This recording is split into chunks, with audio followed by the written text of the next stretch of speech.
It happened just before midnight in Rome. 12 cardinals walked into a sealed room, the doors locked behind them, and what the Pope said next, none of them ever expected to hear in their lives. The phone calls began at 10:47 p.m., one by one. Each cardinal received the same message, the same tone, the same 8 words. His Holiness wants to see you. Tonight.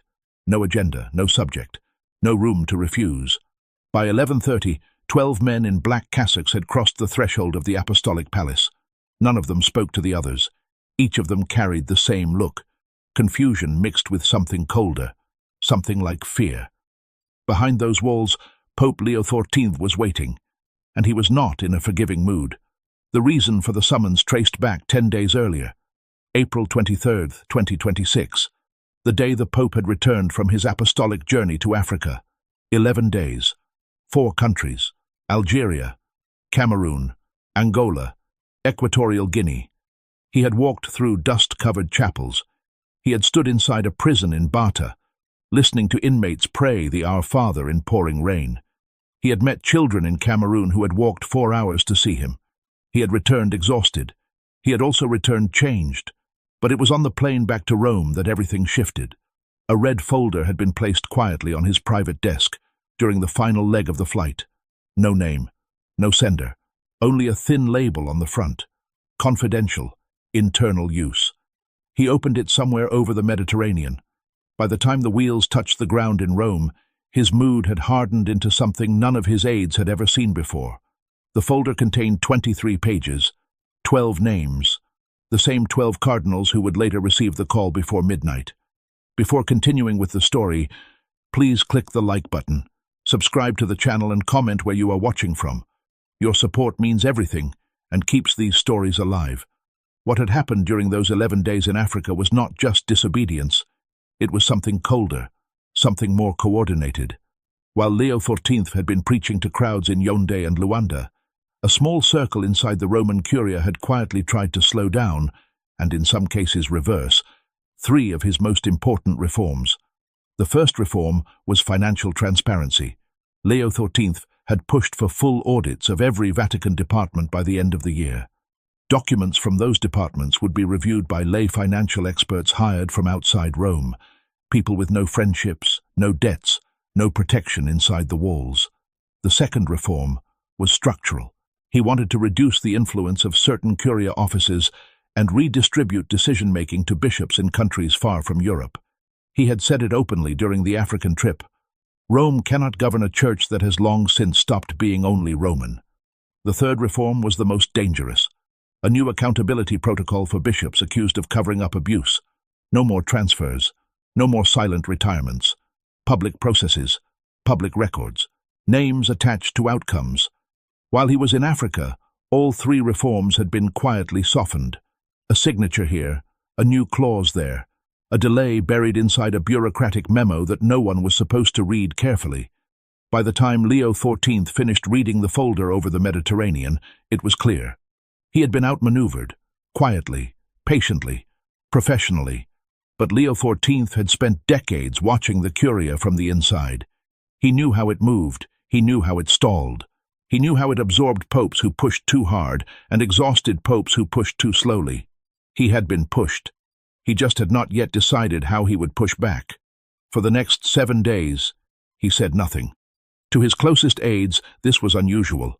Leo XIV was direct. When something disturbed him, he addressed it. He did not wait. He did not stall. He did not let things linger. But this time, he waited. He attended his general audiences. He smiled at pilgrims in St. Peter's Square. On April 27th, he received the Archbishop of Canterbury, Sarah Mullaly, in the Apostolic Palace. He prayed with her in the Urban VIII Chapel. He spoke about peace, unity, and the unarmed peace of the risen Christ. The cameras captured nothing strange. The world saw a pope at ease. In public, nothing seemed wrong. Inside, the storm was already building. Behind closed doors, he began calling people in, one at a time. Quiet meetings, no witnesses. First, the head of the Office of Statistics. Then, a layman who had once worked with him during his years in Peru, someone he trusted with his life. Then, the auditors he had personally appointed the previous summer. Then, finally, the prefect of the dicastery for communication. They came alone. They left alone. None of them spoke about what was discussed. By the morning of April 30th, the contents of that red folder had been verified. Every single page, every signature, every date, every email, every authorization. Nothing left to interpretation. There was one meeting in particular that hardened him. A retired official, decades inside the Curia, summoned at dawn. The man had walked into the Pope's private study expecting a conversation about pastoral matters. Instead, Leo XIV had placed 3 pages in front of him and asked one question. "Have you seen this pattern before?" The man read in silence. When he looked up, his eyes had filled. "Yes, Holy Father," he said, "many times, under 3 popes, always the same playbook. They wait until the Pope is tired or away or distracted. Then they move. How did the others handle it?" The retired official looked at the floor. "They did not. That is why they were tired." Leo XIV nodded once. He thanked the man. He said nothing else. But after the door closed, he sat at his desk for a long time without moving. That afternoon, he walked through the gardens of the Vatican alone for almost an hour. A close aide later said it was the only time he had ever seen the Pope visibly angry. That night, the calls went out. But what happened in the next few hours would surprise everyone, including the Cardinals themselves, because the Pope had not summoned them simply to scold them. He had something else planned, something far more strategic, something none of them had prepared for. The first Cardinal arrived at 11:14 p.m. He came from his apartment near the Vatican walls. He was elderly, slow-moving, and he carried a small leather binder under his arm, though no one had told him to bring documents. Maybe instinct, maybe habit, maybe fear. The second arrived 3 minutes later. He stepped out of a black sedan and walked straight in without speaking to the driver. The third and fourth arrived together, both from the same residence, both from the same dicastery. They exchanged nervous glances inside the elevator. Neither said a word. By 11:35, all 12 had arrived. They were not led into the Pope's private library. They were led into a smaller room, a side hall in the Apostolic Palace rarely used after dark. The lights inside had been deliberately dimmed. There was a single long table, 12 chairs along one side, and at the far end of the room, one chair empty. The Pope had not yet entered. The cardinals stood. None of them sat. None of them dared. For 3 minutes, no one spoke. The silence inside the room became unbearable. Some shifted on their feet. One adjusted his pectoral cross. Another wiped sweat from his temple, even though the room was cold. Then the door opened. Leo XIV walked in alone. No assistant, no translator, no camera, no note-taker. He carried only a single red folder and a small black leather notebook. He placed both on the table at his end of the room, and then finally he spoke. "Sit," he said. They sat. He did not. He looked at each of them, one by one, slowly, deliberately. 12 faces, 12 men, 12 names he had memorized over the past week. He held the eyes of each man for several seconds longer than was comfortable. When he reached the last cardinal, he opened the folder. He pulled out a single page. He held it up. "Do any of you," he said, "want to tell me what this is?" No one answered. The page he was holding was a memo, internal, dated April 16th. It contained a single paragraph that authorized the delay of one of his reforms, specifically the lay-led financial audit, by 90 days. Below the paragraph, 4 signatures. All 4 men were sitting in that room. He turned the paper around so they could see it more clearly. "3 of you signed," he said quietly, "and 1 of you wrote it." A long pause. "I did not sign this. I was not asked. I was not consulted.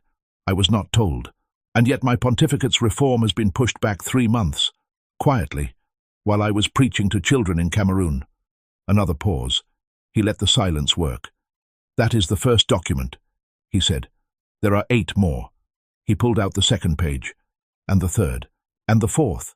Each one detailed a decision that had been made during his 11 days in Africa, a reorganization of a small office, a reassignment of a financial supervisor, a renegotiation of a contract that he had personally suspended 6 months earlier, a delay of an investigation he had personally ordered, a travel authorization for a bishop he had explicitly asked to remain in his diocese pending review. Each one bore signatures that, by Vatican procedure, should not have been enough. Each one had been carried through anyway. As each new page came out, the silence in the room grew heavier. By the 8th document, the oldest cardinal, almost 80 years old, was visibly trembling. By the 9th, another had begun to weep, his shoulders shaking quietly under the dim light. Leo XIV did not raise his voice, not once.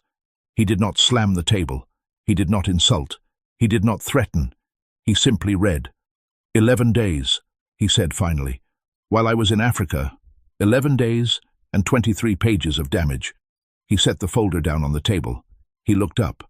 I know what each of you was doing. I know who initiated this. I know who agreed. I know who signed without reading. I know who passed the documents along. I know who stayed silent. And I know who told you to stay silent. His voice did not change. Calm, steady, cold as marble. I am not here for confessions. I am not here for excuses. And I am not here to humiliate any of you. A small breath. I am here for the truth. But what came next caught all of them off guard, because the Pope was not going to ask them anything yet. He was going to tell them something first, and what he said in the next 60 seconds, none of them would forget for the rest of their lives. Leo XIII sat down. He folded his hands on the table. He spoke in Italian, slowly, clearly, so no one in the room could misunderstand. This church, he said, will not be governed in shadow. Not while I am here, not after I am gone, not in this pontificate, and not in any pontificate that follows. He looked at the eldest of them. You knew Francis. You worked beside him. You watched what he tried to do, and you watched how parts of this house slowed him down, year after year, until he was tired, until his body was tired, and his words were tired, and even his sentences were tired. He paused. I am not Francis. I will not be tired the same way. The silence in the room had become absolute. You think, he continued, that because I came late, I do not understand the architecture of this place. You think that because I am quiet, I do not see what is moving.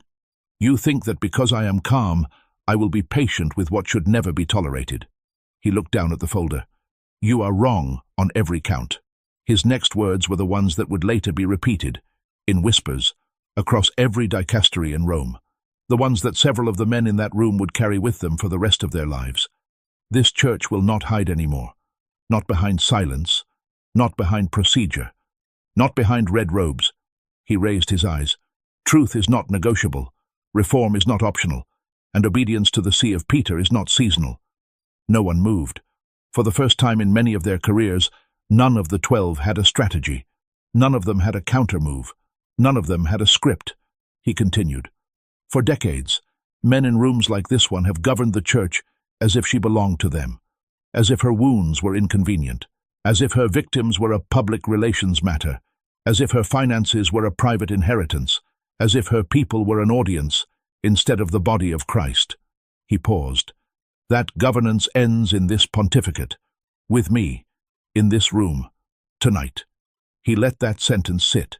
He did not blink. What he did next surprised them even more. He opened the small black notebook. He turned to a single page. On it was a list, 12 names, each one written in his own hand. Beside each name, a single word. He did not read the words aloud, but he turned the notebook around, slowly, page facing them, so that each cardinal could read his own line. Some of the words were warning, some were review, some were removal, and one, only one, was trust. The cardinal next to the word trust did not look relieved. He looked stunned, because he had assumed, until that moment, that he was among the worst. The men beside the word removal went pale. 2 of them lowered their heads. 1 closed his eyes. The men beside warning exhaled, but their relief was short, because none of them yet knew what warning would mean. Leo XIV closed the notebook. Each of you will be informed individually in writing by the end of the week what your situation is. Some of you will keep your roles. Some will be reassigned. Some will be asked to retire. None of you will speak about this meeting tonight, tomorrow, or for the rest of this month. He paused. If a single line of what was said in this room appears in the press, you will all be reassigned at once, without exception, without trial, without appeal. The same hour the article is published. His voice did not rise. I will not negotiate with leaks. He picked up the red folder. He held it up briefly. This stays with me, he said. But copies exist. They are safe. They will be released in their entirety if anything happens to it, or to me. He let that sentence sit. It was the first time, in the entire meeting, that anyone in the room felt fear of a different kind. Not because the Pope had threatened anything, but because they realized, for the first time, that he had been preparing for this confrontation for far longer than they had ever imagined. Some of them began to wonder, silently, behind their faces, for how long he had known. Days? A week? Or had he known before he ever boarded the plane to Algeria? Had he flown to Africa already aware that they would move against him? Had he given them the rope, watched them tie it, and then walked back into the room to take it? The thought passed through several of them at once. None of them dared to ask, but the most stunning part of the night was still ahead. Because Leo XIV was about to make a decision, none of them had. Seen coming, and one that would be felt across the entire church within 48 hours. He stood again. He walked the length of the table slowly, past each man. He did not touch anyone. He did not lean in. He simply walked. He stopped at the third chair from the end. He placed his hand on the back of the chair, but he did not touch the cardinal sitting in it. You, he said. He did not say a name. The cardinal looked up. You wrote the memo of April 16th. You drafted the language. You carried it to the others. You explained why the delay was necessary. You convinced 2 of your brothers that this was the wise course. The cardinal did not answer. I am not asking you to deny it. I have the metadata. I have the drafting trail. I have the email exchanges. I have the witness. He paused. There is no exit from this conversation that does not pass through honesty. The cardinal lowered his head. I did, he said quietly. Why? A longer pause. Because we believe the reforms are moving too quickly. Because we believe you do not yet understand the institution. Because we believe, some of us believe, that the Church needs protection from change as much as it needs change. Leo XIV listened. He did not interrupt. When the cardinal finished, the Pope nodded once. Thank you, he said. That is the first honest answer I have heard tonight. And then he leaned slightly forward. You may even be right. The Church needs protection. Some change is reckless. I do not pretend to be infallible in administration. He paused. But the Church does not need protection from accountability. It does not need protection from light. It does not need protection from the people of God knowing how their gifts are spent or how their pain is handled. He straightened. You did not protect the Church. You protected yourselves. That is the difference. And I think, in some part of your heart, you already know it. The cardinal did not respond. He did not need to. His face had already answered. Leo XIV returned to his chair at the end of the table. He sat down again. This is what is going to happen, he said. He listed it slowly, calmly, as if he were reading a logistics memo. The financial audit reform, accelerated, not delayed. The lay auditors would arrive in Rome on the 2nd Monday of May. They would have unrestricted access to every department, every account, every contract, every sealed file. The accountability protocol, formalized as a motu proprio within 3 weeks. No more delays, no more drafts. The text already existed. It was complete. It would be signed. The structural redistribution, phased but binding. The first 3 offices to be affected would be named publicly. The cardinals who currently held them would be informed before the announcement, but only by hours. He looked up. None of you, he said, will be in those 3 offices when the announcement is made. A long silence. 3 of the men in the room had just learned in a single sentence that their careers as they had built them were over. None of them spoke. One closed his eyes. Another folded his hands tightly. The third stared at the table. Then he said something none of them expected. And one of you, not all of you, one of you will be appointed by me to lead the new Office of Internal Compliance. The position has not yet been announced. I will name the person tomorrow morning. He let that sentence land. The 12 men slowly looked at each other. They had walked into the room as a coalition. They were going to walk out as 12 individuals, each unsure who, among them, had just been chosen to be lifted and who had been marked for removal, each of them aware that whoever was chosen would, by the next morning, no longer belonged to their group. It was the most surgical move many of them had ever seen a pope make. He continued, "This is not punishment. This is not revenge. I am not interested in either." He paused. "I am interested in a church that does not fail another generation." He looked toward the eldest cardinal, the one who had begun to tremble at the 8th page. "I sat with prisoners in Bata. They sang in the rain. They asked me to pray for their freedom, for their sins, and for their families. They prayed the Our Father with me, and I have not been able to stop hearing it since." His voice dropped slightly. "Those men, in that prison, in that rain, they are the church. Not this room, not these walls, not these robes." He did not raise his voice on the next sentence. He did not need to. "And I will not return to them with a church that has been hollowed out by men who were too comfortable to defend her." A long silence. "I have sat with women who lost children to violence. I have sat with priests who lost their faith because no one defended them when they told the truth. I have sat with young people who left the church because they felt that her leaders were liars." He looked at each of them again. "Every one of those people deserves better than what has been done in this room over the last 11 days. The eldest cardinal lowered his head. The Pope did not press further. He had said what needed to be said. The Pope rose for the last time. He walked to the door. He turned, hand on the handle. He looked back at them. "You are dismissed. You will hear from me individually. Until then, you will continue your duties as if nothing has changed. You will smile in public. You will offer Mass. You will receive pilgrims. You will write your letters. You will sign your routine documents. You will not phone each other. You will not write to each other. You will not meet." He paused. "And you will pray." A brief silence. "Especially," he said, "you will pray." He opened the door. "Good night, brothers." And he walked out. The 12 cardinals remained in the room for almost 10 minutes after he left. None of them stood at first. Some stared at the closed door, some at the table. The cardinal who had wept earlier covered his face with both hands. The cardinal who had drafted the April 16th memo stared at the empty chair at the end of the table for a very long time. It was the eldest who finally rose. He walked slowly to the door, opened it, and stepped into the corridor without speaking.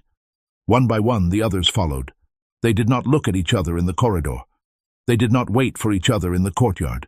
They left the apostolic palace one at a time, into the cold Roman night, into separate cars, into separate apartments, into separate sleeplessness. By 1:42 a.m., the side hall of the apostolic palace was empty. The lights were turned off by a Swiss guard who had no idea what had just taken place inside. The room was locked, and the silence returned to the Vatican. But the silence was deceptive. Within 24 hours, 3 things happened. First, a motu proprio was prepared for signature, formalizing the new accountability protocol for bishops accused of covering up abuse. It was unusual in its tone, direct, short, with almost no diplomatic softening. The text would be released to the public the following week. Veteran Vatican observers would describe it as the most uncompromising disciplinary text issued in years. Second, the names of the lay auditors arriving in Rome the following week were quietly circulated to the heads of every Vatican financial office. Each office was asked to prepare a complete inventory of accounts within 7 days. Every transaction over a specific threshold from the previous 12 months was to be made available for review. No exceptions, no exemptions, no requests for more time. Third, the Office of Internal Compliance was announced. The name attached to it surprised most observers because the cardinal in question was not known as a reformer and not known as a conservative either. He was known, simply and quietly, as honest. He was also a man who, in his entire career, had never been seen on television, never courted journalists, and never written a personal opinion in any Vatican publication.